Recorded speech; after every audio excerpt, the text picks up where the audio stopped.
E aí galera, tudo bom? Professor Marcelo do site professormarcelo.com.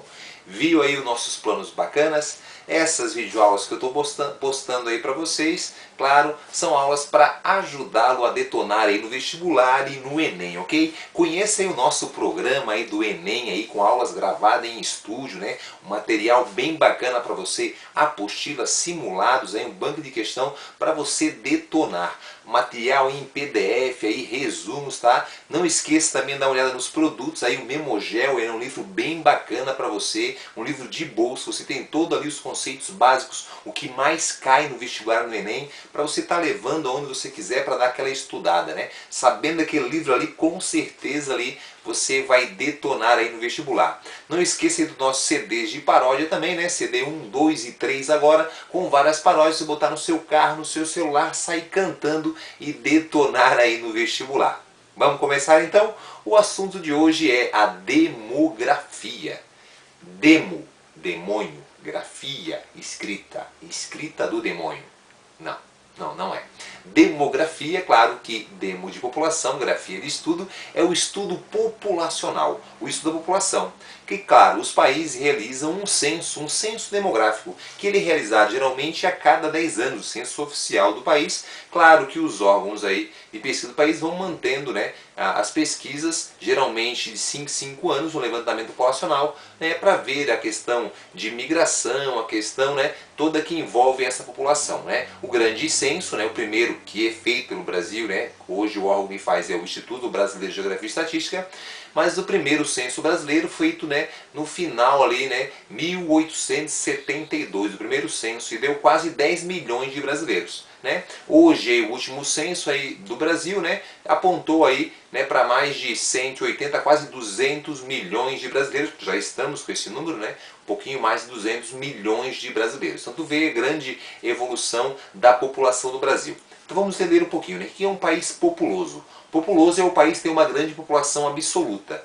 País povoado é um país que tem uma grande população relativa. A absoluta, lembra, é o total. Relativa é a relação entre os habitantes e a área que vai dar a densidade demográfica. Pega o total de habitantes, divide pelo território, dá a densidade demográfica. Países como o Japão, como a própria China, né, Bangladesh, Singapura, são países aí que são bastante povoados. O Brasil é um país populoso, não povoado. Nós temos mais de 8,5 milhões de quilômetros quadrados. Sendo assim, temos muita área ainda a ser ocupada. Dá uma densidade um pouquinho superior a 20. É uma densidade considerada baixa, né? Temos estados como Rio de Janeiro ali, né? E o próprio estado de São Paulo, apesar do estado de São Paulo ser grande, temos ali sim uma densidade já mais elevada aí nesses estados do Brasil. Mas estados como o Amazonas, né, como o Pará, tem uma densidade super baixa, claro, considerando assim o super tamanho do seu território. Tranquilo? Então, dos países mais populosos total, China é o primeiro com 1,3 bilhões, depois a Índia 1,2 bilhões, mas a Índia sim é o país que mais cresce em total de habitantes, tá? Depois aí nós temos em terceiro lugar em população Estados Unidos, depois Indonésia e depois o Brasil aí, né, com cerca de 200 milhões de habitantes. Tranquilo? Outro termo aí que pode aparecer nas provas do vestibular é a questão do crescimento vegetativo. E tem aluno aí que bota que é o crescimento das plantas. Ô meu filho, acorda querido, acorda querido. Não, crescimento vegetativo é a diferença da taxa de natalidade para a taxa de mortalidade. Natalidade, número de nascimento vezes 1000, divide pelo total de habitantes, 10 percentual. Faça a mesma coisa com a mortalidade, diminuo um percentual pelo outro e eu tenho um crescimento vegetativo.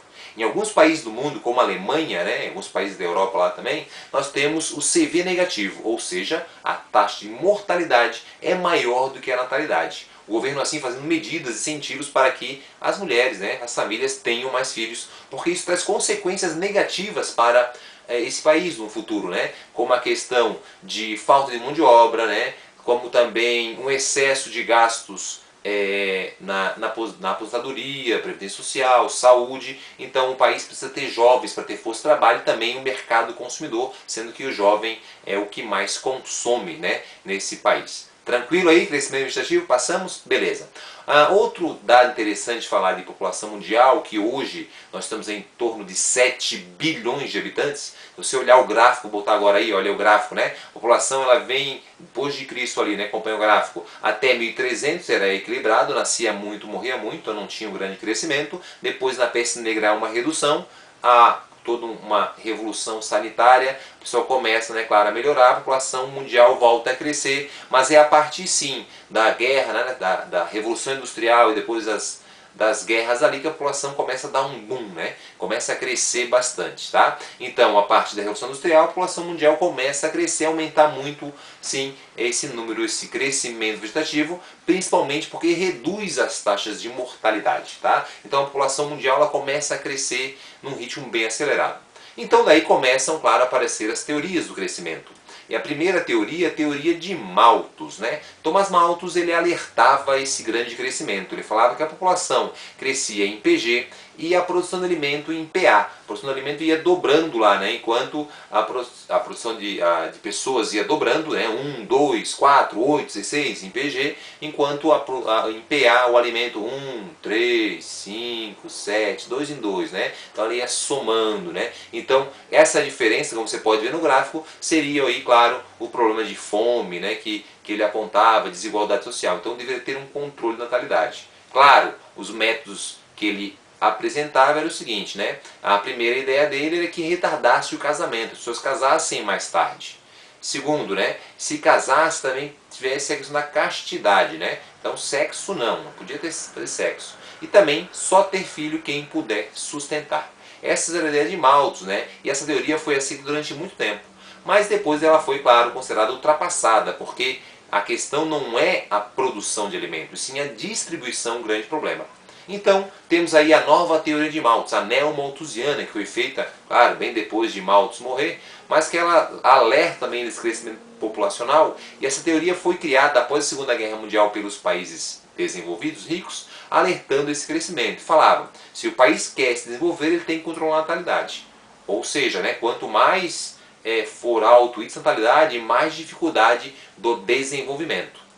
Os países pobres foram contra essa teoria. Né? Eles falaram que é natural que quando o país vai evoluindo economicamente, vai havendo a redução. E essa redução, esse controle deve ser espontâneo. Cada família deve, né, e pode controlar se ela quiser controlar esse número de filhos. Né? Ela admite quanto mais pobre, mais filhos se tem. Né? A questão se você olhar os países mais pobres, nós temos as maiores taxas de natalidade. Pesquisas recentes apontam que não é a questão da pobreza, e sim do grau de instrução que vai influenciar diretamente nesse número de filhos. Claro, se você olhar historicamente o país evoluindo, vai vendo uma redução na taxa de natalidade. E essa redução da taxa de natalidade está associada à urbanização, né? Está associado à mulher no mercado de trabalho, a mais informação, à facilidade do método anticonceptivo de aquisição. Né? Então tudo isso fez que tivéssemos uma redução no mundo inteiro, inclusive no Brasil. Né? Nós temos uma redução. Se você olhar o Brasil década de 50, nós tínhamos 6,2 filhos por mulher. Cada enxadada era uma minhoca. E hoje em dia não, né, querido? Hoje em dia nós temos uma média menos do que 2. 1,7 filhos por mulher, por família ali, basicamente. Né? Então é um número que teve uma redução bem grande. Então a taxa de natalidade, né, ela está reduzindo, assim como a fecundidade, que existe uma diferença na natalidade do número de filhos que nascer, né? Que nascimento, esse percentual de nascimento médio geral, e a fecundidade feita geralmente por mulher. Então nós temos essa diferença. Então a fecundidade hoje está 1,8, beleza? Por mulher, a fecundidade. Mas mesmo assim, como no passado nós tivemos muita gente nascendo, a média de 3, 6, se cada uma dessas mulheres tiverem 1 ou 2 filhos, que fazem a média, então ainda vai estar nascendo muita gente. Então a natalidade ainda é um pouco elevada, por isso que a população do Brasil está crescendo, e ela deve crescer até mais ou menos 2030, onde vai dar uma estabilidade, depois vai começar a reduzir. Tá? Então ela vai crescendo, depois vai equilibrar, e depois aí 2050 a previsão, aí nós temos 170 milhões de brasileiros, é uma redução aí significativa. Né? Hoje em dia já está nascendo aí menos filhos, né? Hoje nascem mais homens, mas nós temos mais mulheres no Brasil, 4 milhões a mais de mulheres. Claro, a mulher não é que nasce mais mulher, como eu falei, nasce mais homem, mas a mulher vive mais do que o homem, né? A mulher se cuida mais, né? Então, claro, também tem aquele problema que o cara, quando chega ali 70 anos, ele já não aguenta mais aquela mulher, então ele ou dá um infarto ou ele se mata. É brincadeira, né, amigo? Mas para entender, a mulher ela se cuida mais, o homem não se cuida tanto. O homem também ele se expõe muito às mortes consideradas externas, como trânsito, violência, né, os homicídios, criminalidade. Então é bem mais homens do que mulheres. Isso aí contribui também para o aumento, né, o número reduzido de expectativa de vida dos homens. Então, são fatores aí que podem influenciar. Fique atento também à transição demográfica. Então, nós temos fase da transição. Como olha o gráfico comigo aí, olha com o tio aí, olha com o tio aí. Ó. Então, primeiro, segunda, terceira, quarta e quinta fase. Esse gráfico é o gráfico mais atual, né? Então, a primeira fase, quando o país tem alta natalidade e alta mortalidade. Passou para a segunda fase, quando ele tem uma natalidade alta e vem reduzindo a mortalidade, passou para a próxima, né? Então ele tem lá a mortalidade controlada e a natalidade começa a reduzir, passou para a próxima, a natalidade baixa, que seria a quarta fase, e a mortalidade baixa, e a quinta fase, que não é uma fase ideal, é quando o país tem um CV negativo, ou seja, a natalidade é maior do que a mortalidade. Então essas são as fases da transição demográfica. O Brasil, por exemplo, está na terceira fase, passando já quase para a quarta fase, né? Passando para a transição já concluída. Assim esperamos que vai haver um maior equilíbrio, mas nós apontamos já problemas no Brasil, aí, uma previsão, problemas futuros aí, com a questão da previdência, a aposentadoria, né? Todos os direitos foram adquiridos, vai sobrecarregar, claro, o caixa aí do governo, tá? Continuando aí a nossa explicação, pirâmide etária. Pirâmide etária é um gráfico que vai, claro, mostrar, né? Simbolizar a população desse país. Então a base da pirâmide é a população de jovens, o meio adultos e o ápice é a população de idosos, tá? Então você consegue identificar. Então a pirâmide é muito fácil de identificar na prova. Então quando a pirâmide ela tem nesse formato, né, a base larga e a ponta mais fina, ela é de país pobre, porque a natalidade é alta e a expectativa de vida é baixa.